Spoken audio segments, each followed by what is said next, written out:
NextLevelMetaMAN here, and I'm just gonna give up on doing the intro, man. This is just bullshit. Anyway, I was thinking about ways to make this channel different and to make people want to come to me over someone else, because here recently I've been doing the exact same damn thing that everybody and their mom does, and probably better.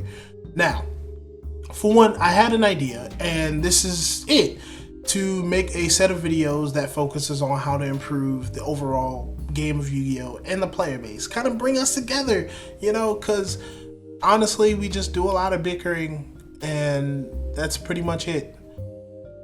Now, these suggestions for how to make the game better, I don't think Konami would ever take into consideration. I would like to think that these ideas will both make them money and help the player base, but you never know. And some players just have a problem with everything. Like, Konami could just like start giving out free cards and shit and make the hologram shit real, and some players will just sit there like, yo, what the fuck's up with these holograms, bro? Like, this isn't even the game anymore. Not gonna lie, that was a pretty lame joke. But anyway, on to the point. So, seeing that Konami's releasing all this legacy support here recently, you got fucking frogs, you got fucking aliens. What? Seeing all this legacy support means that Konami is sort of listening, right? They like to sprinkle us with a tidbit of legacy support whenever they get a chance, like with Blue Eyes and Red Eyes and all this other shit. And it's been a lot higher than we have seen in any stage of Yu-Gi-Oh! Ever. You get support. You get support. Everybody gets support. Yeah. And granted, you have to discount GX and original Yu-Gi-Oh! Because, like, fuck, dude. Like, the game was too early to have, like, legacy support for shit. But I like what they're doing. And I think it will be a really cool idea if they sort of had something kind of like the Megatins or like Gold Series, where players could vote on new legacy support. Now, of course, Konami's a business, so you want to keep them in control over what they get. You know, and honestly, they can give you pure fucking shit for all I care. But it will involve the player base. It will bring light to a lot of old decks, and knowing Konami, they probably won't want to make it all that competitive unless they want to make money. Players will eat that sort of thing up. If all that Black Swing support that they gave it out was sort of like out of, let's say, 3 archetypes that they'll choose at a time to grant their legacy support for, and, you know, fill out the rest of the set with reprints of that old support. Like, you could do Constellars, fucking Evil Sworns, fucking Wind-Ups, all of that shit. It would be pretty cool.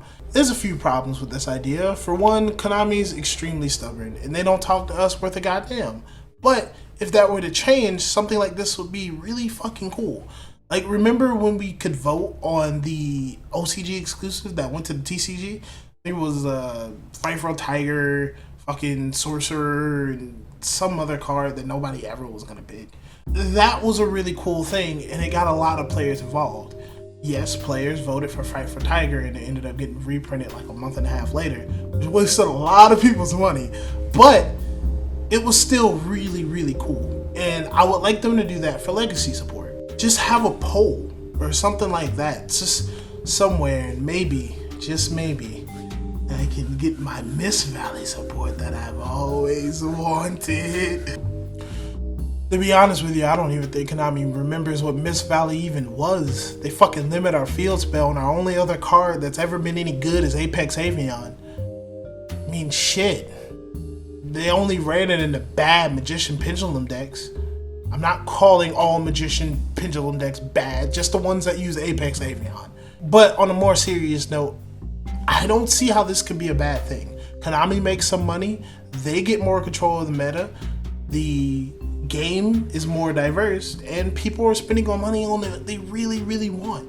I get it. People need to move on from their old archetypes, says the hero player. I can only see this as being a good thing. And since you're releasing so much legacy support, damn, why not serialize it? I get it. Maybe this whole Venom set may not be good if it wasn't for all this legacy support. Who the fuck am I kidding? Like, nobody's gonna buy this for the alien support.